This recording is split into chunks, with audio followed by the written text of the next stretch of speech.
Vous écoutez Boostez-vous, le podcast dédié au coaching mindset au féminin. Bienvenue par ici pour l'épisode 7 du podcast où on va parler des 4 vérités sur le repos.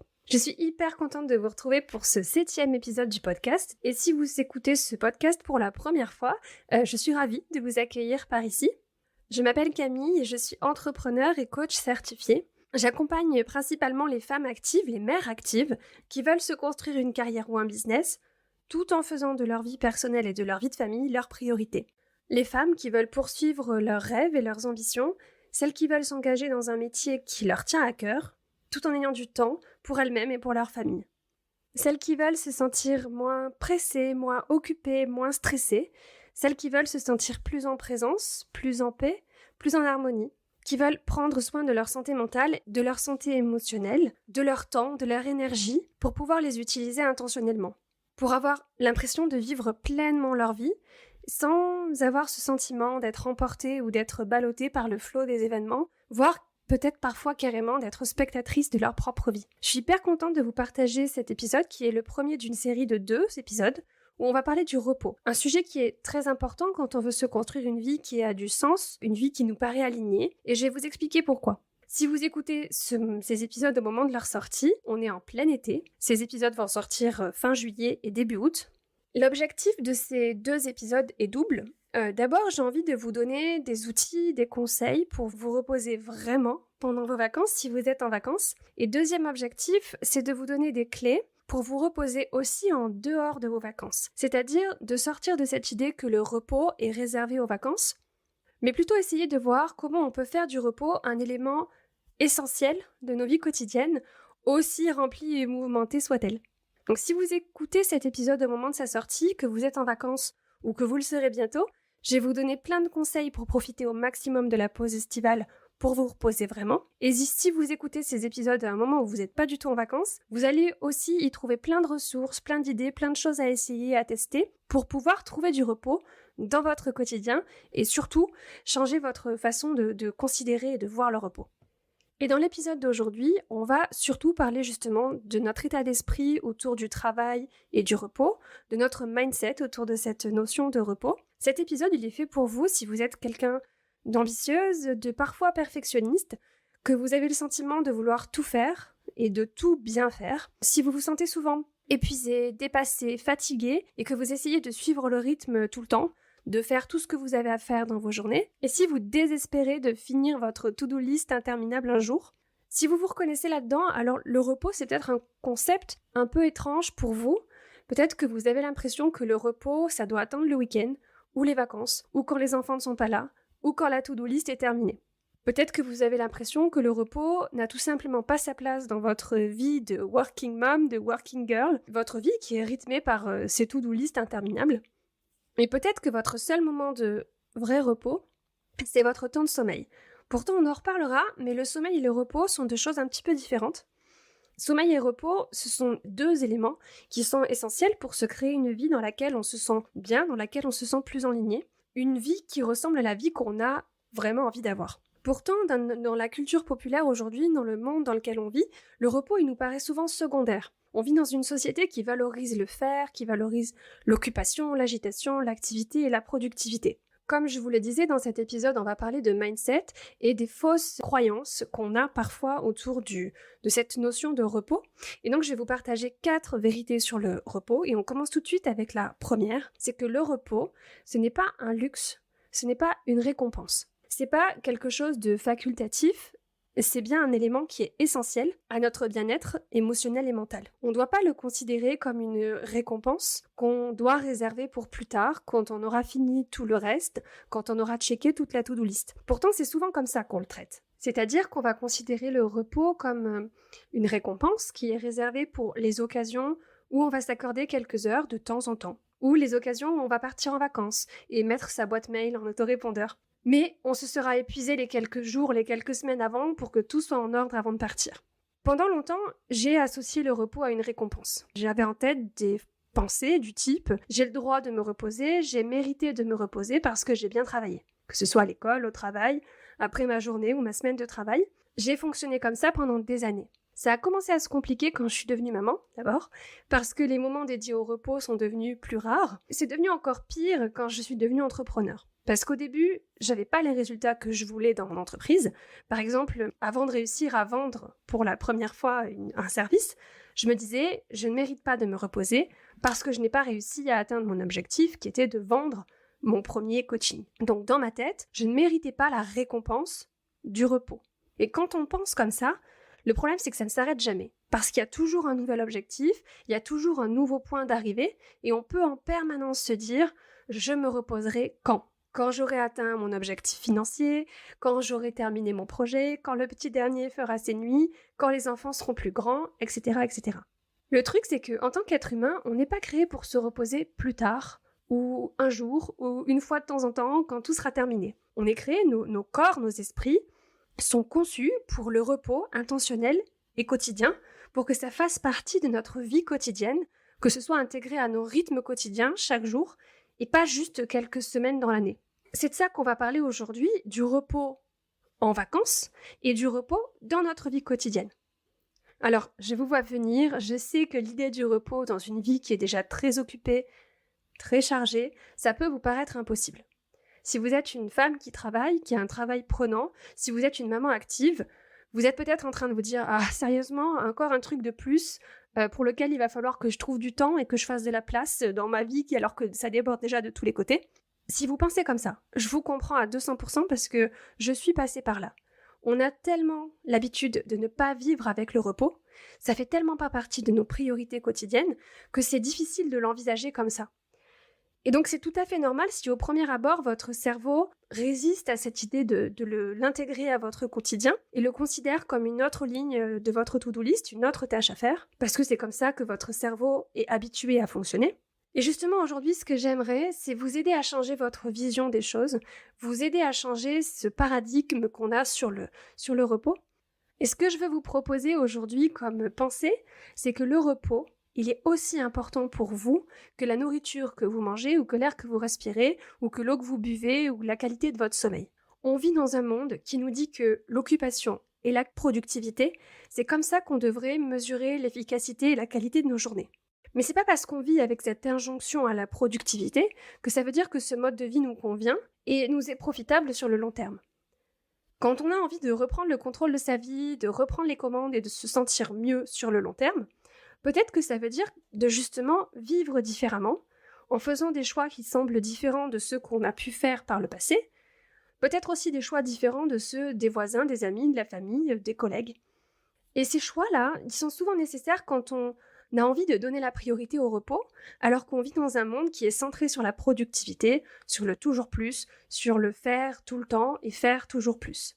Dans le prochain épisode, je vais vous partager mes conseils pour intégrer du repos dans votre quotidien, dans vos semaines, même si elles sont déjà très chargées. Mais avant ça, je voudrais prendre le temps dans l'épisode d'aujourd'hui de définir le repos, parce que ça va nous permettre de bien comprendre de quoi on parle, et ça va déjà vous donner des pistes de réflexion pour vous demander quelle est aujourd'hui la place du repos dans votre vie, quelles sont les pensées, les croyances que vous entretenez à propos du repos, et surtout quelle place j'ai envie de donner au repos dans ma vie à partir de maintenant. Donc pour commencer par la définition du repos, le repos, il faut le considérer comme un moyen de recharger nos batteries, mais pas seulement. Ça, c'est un aspect du repos, mais la notion de repos, elle va un petit peu plus loin que ça. Le repos, en fait, c'est ce qui nous ressource, c'est ce qui nous nourrit, c'est ce qui nous remplit, c'est ce qui nous illumine de l'intérieur, en quelque sorte. En fait, c'est ce qui nous rend vivants, c'est ce qui nous fait nous sentir vivants. Alors, ça inclut le sommeil, puisque c'est ce qui, littéralement, va recharger nos batteries. C'est par le sommeil qu'on va se recharger, refaire le plein d'énergie physique et mentale et émotionnelle. Mais le repos, ça va au-delà du sommeil, c'est plus que ça.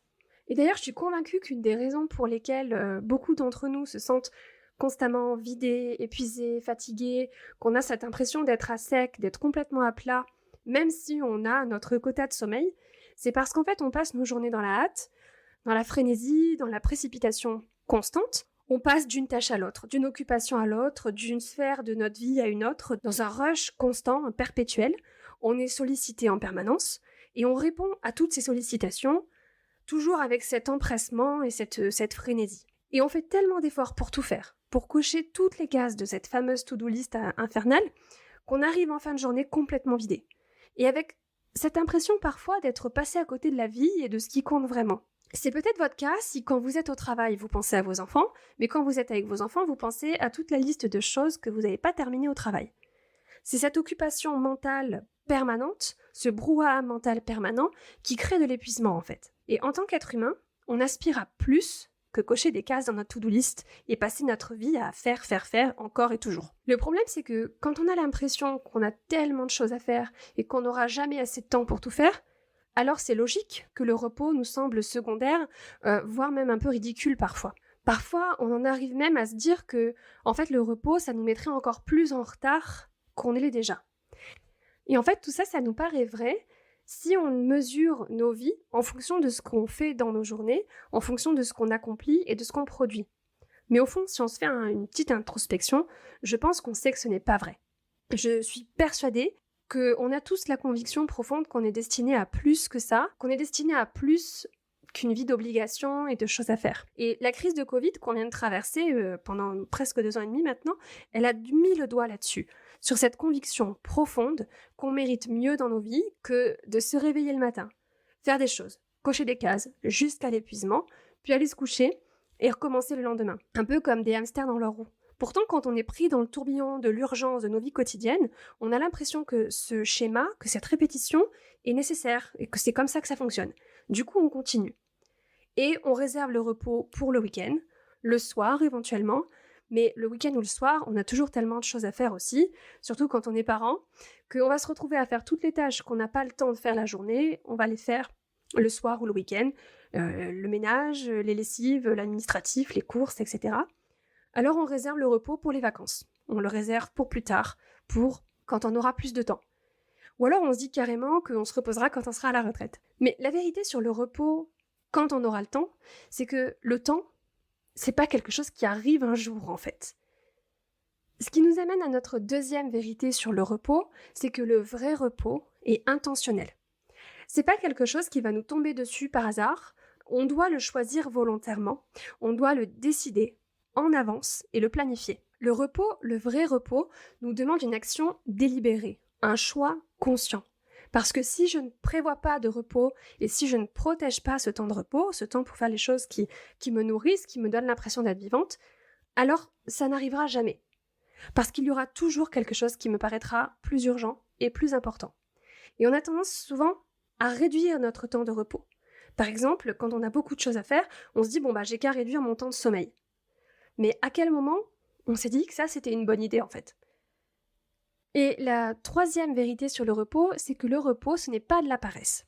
On est beaucoup à avoir construit notre identité personnelle et notre valeur personnelle sur notre productivité, sur notre capacité à faire des choses, sur nos accomplissements et sur nos réalisations. Et quand on a construit notre identité comme ça, en fait, on a lié notre valeur personnelle en tant qu'individu à tout ce qu'on fait et à tout ce qu'on produit.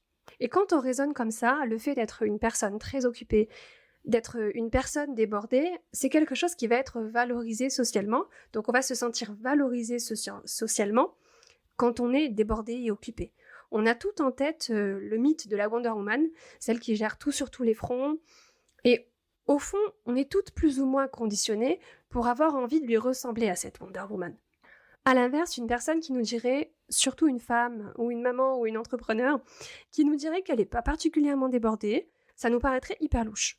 Ça nous paraîtrait suspicieux et on se demanderait même si cette personne, elle serait pas en train de nous mentir ou alors si elle serait pas un petit peu feignante sur les bords, quoi. Et quand on a attaché notre valeur personnelle à nos réalisations, à nos accomplissements, alors l'idée de se reposer plus, de se reposer davantage, c'est très inconfortable parce que ça nous paraît être de la paresse. Ça nous semble pas productif du tout, voire contre-productif de prendre du temps de repos quand on est dans ce paradigme de plus je produis, plus j'ai de valeur. Parce que ça voudrait dire que si je prends du temps de repos, si je prends du temps pour moi, j'ai moins de valeur alors. Et c'est souvent un raccourci que fait notre cerveau quand il a associé valeur personnelle et productivité. Et donc ici, j'ai vraiment envie de vous proposer de changer ce regard sur le repos, parce que la vérité, c'est que le vrai repos, c'est le contraire de la paresse. On est fait, en tant qu'être humain, pour le repos intentionnel. Le fruit de notre repos, c'est qu'on va être plus reposé, évidemment, on va se sentir plus énergique, plus créatif, et au final, ça résultera à une meilleure productivité. On sera beaucoup plus productif qu'on aurait pu l'être si on était fatigué ou si on avait ce sentiment d'être complètement vidé, complètement à plat. Quand on fait de la place dans sa vie pour du vrai repos, on va se remplir, on va se ressourcer, on va se recharger. Et quand on prend du temps pour se reposer vraiment, quand on prend du temps pour vivre des expériences, des événements qui ont du sens pour nous, qui nous procurent de la joie, du plaisir, quand on prend du temps pour vivre des choses qui sont importantes pour nous, qui ont du sens, qui vont nous nourrir, alors oui, on va être beaucoup plus productif dans les moments de travail. On va avoir une utilisation de notre temps plus intentionnelle, plus créatif, on va réussir à travailler plus intelligemment, plus efficacement, et on va pouvoir prendre des décisions beaucoup plus facilement en fait, plus intentionnellement. Je suis sûre que ça vous est déjà arrivé en fin de journée, enfin moi ça m'arrive souvent en tout cas, en fin de journée ou les jours où je suis fatiguée, de passer un temps pas possible sur une tâche sans réussir à la terminer. Puis quand je m'y remets le lendemain, en quelques minutes, c'est plié. Donc vraiment cette idée que repos et productivité, en fait ce sont les deux côtés d'une même pièce. Et quand on prend du temps pour du vrai repos, c'est vraiment du gagnant-gagnant sur notre productivité. Et enfin, quatrième vérité sur le repos, c'est qu'il n'y a pas de bonne façon de se reposer. Et il n'y a pas de recette universelle du repos. Par exemple, ce qui est reposant et ressourçant pour moi peut être carrément fatigant ou ennuyeux pour vous. Et il n'y a pas de liste de choses à faire et de choses à ne pas faire quand on parle de repos, et le repos n'exige certainement pas la perfection en fait. Il n'existe pas de recette miracle du repos qui fonctionnerait pour tout le monde et à tous les coups. Il n'y a pas non plus un certain nombre de minutes par jour, par semaine, par mois que vous devez consacrer au repos pour que ce soit efficace et que ça ait un effet sur vous en fait. Pour vous, le repos, ça peut ressembler à aller faire du sport, à faire une balade en forêt, à prendre un moment en famille, à juste 5 minutes au calme et tranquille, à passer 1 heure ou 2 heures à regarder Netflix ou à scroller sur votre téléphone. L'important, c'est pas l'activité en elle-même, c'est vraiment de remettre de l'intention dans ce moment de repos. Et la nature des activités qui vont vous procurer cette impression de recharger les batteries et de vous reposer, le type d'activité peut changer en fonction des époques de nos vies et des moments de l'année. Par exemple, si vous êtes dans une période où vous êtes très sollicité, au travail par exemple parce que vous avez un gros projet, ou à la maison parce que vous avez des enfants en bas âge, le repos ressemblera peut-être à un moment seul avec vous-même. Alors qu'au contraire, si vous êtes dans une phase où vous vous sentez un peu seul, un peu isolé, par exemple si vous êtes entrepreneur ou salarié et que vous travaillez de la maison toute la journée, le repos, ça pourra ressembler à passer du temps avec vos amis, avec votre famille, avec vos enfants, avec des gens qui vous font du bien. Le vrai repos, c'est de s'accorder du temps, le temps qu'on veut, mais de façon intentionnelle. La qualité de ce temps importe beaucoup plus que la quantité en fait. Et donc l'important c'est d'être dans cet état d'esprit de je fais le choix intentionnel du repos, je fais le choix de l'inclure dans mon rythme quotidien, d'en faire une façon de vivre, un art de vivre et pas une exception. Alors ça vaut pour nos rythmes quotidiens, nos vies quotidiennes, mais c'est aussi valable en vacances. Si vous êtes en vacances, posez-vous la question, quels sont les moments que j'ai prévus dans ma semaine ou dans mes semaines de vacances qui ressemblent vraiment à du repos pour moi ? Est-ce qu'il y a des moments comme ça, des moments de vrai repos que j'ai prévus intentionnellement ? Parce que les activités pour les enfants tous les jours, les apéros ou les barbecues avec la famille et les copains tous les soirs, c'est super, mais est-ce que c'est reposant pour vous ? Si la réponse est oui, alors tant mieux, c'est super pour vous et je vous souhaite de profiter à fond de ces moments pour vous reposer et vous recharger au max. Mais si la réponse est non, ou peut-être pas tout à fait, par exemple si vous êtes comme moi, plutôt de type introverti et que les interactions sociales vous fatiguent, alors peut-être que vous pourriez commencer par reprendre votre planning des vacances et vous demander « Ok, comment je peux y inclure des moments de repos pour moi ?» De la lecture, de la méditation, du temps seul, aller marcher, quelle que soit l'activité, peu importe, mais de se dire vraiment là je prends 5, 10, 15 minutes, 1 heure, une demi-journée pour moi, pour me reposer, pour recharger mes batteries. On a donc vu les 4 vérités sur le repos. La première, c'est que le repos, ce n'est pas une récompense. La deuxième, c'est que le vrai repos est intentionnel. On le choisit et on le planifie. La troisième, c'est que le repos, ce n'est pas de la paresse, mais au contraire une des composantes de la productivité. Et la quatrième, c'est qu'il n'y a pas qu'une seule recette universelle du repos en termes de qualité, de quantité. C'est à chacun de trouver ce qui le repose. Dans le prochain épisode, on parlera des 4 types de repos dont notre corps et notre esprit ont besoin, et je vous partagerai également 10 conseils pour vous aider à faire rentrer le repos dans votre quotidien, que ce soit un quotidien en vacances ou le quotidien tout le reste de l'année. Et si vous êtes en vacances, donc vous pourrez essayer de mettre en place tout ou partie de ces conseils pour maximiser le repos pendant vos vacances. Mais l'idée, c'est aussi et surtout que vous puissiez emporter ces conseils avec vous et vous en inspirer pour les intégrer à votre rythme quotidien dans votre vie de tous les jours. Et un des points importants pour trouver des activités qui nous reposent vraiment, c'est de bien se connaître. En fonction de notre caractère, de notre chronotype, de nos goûts, de nos aspirations, on n'aura pas les mêmes façons de se reposer et on en reparlera plus en détail dans le prochain épisode. Voilà pour ce que je voulais vous partager aujourd'hui dans ce 7e épisode de Boostez-vous. Si l'épisode vous a plu, n'hésitez pas à le partager autour de vous et si vous le partagez sur Instagram, pensez à me taguer @camille.wonderfulmaman. J'adore découvrir vos partages et apprendre à vous connaître en tant qu'auditrice ou qu'auditeur de ce podcast. C'est la fin de cet épisode. Si vous entendez ce message, c'est que vous êtes resté jusqu'au bout et pour ça, je vous remercie du fond du cœur. Si cet épisode vous a plu, plusieurs options pour soutenir le podcast. Vous pouvez laisser un avis 5 étoiles sur Apple Podcast ou sur Spotify. Vous pouvez partager cet épisode, le podcast et le Summer Bootcamp autour de vous à toutes les personnes à qui il pourrait être utile. Vous pouvez aussi vous abonner au podcast sur la plateforme d'écoute de votre choix et vous serez notifié des nouveaux épisodes chaque semaine. Vous pouvez me retrouver sur les réseaux sociaux, je vous mettrai tous les liens en description de cet épisode. Vous retrouverez sur le site internet wonderfulmaman.com les notes de l'épisode avec des liens vers les ressources dont je vous ai parlé. Vous pourrez aussi réagir, poser vos questions dans les commentaires et je me ferai un plaisir de vous lire et de vous répondre. Et si ce que vous avez entendu ici vous a plu, rejoignez la newsletter de Boostez-vous. Vous y retrouverez mes meilleures astuces, mes conseils, des coups de boost et plein de contenus exclusifs. Vous aurez aussi accès à plusieurs cadeaux de bienvenue, mais je ne vous en dis pas plus pour ne pas gâcher la surprise. Merci encore et on se retrouve la semaine prochaine avec un nouvel épisode. À la semaine prochaine, bisous!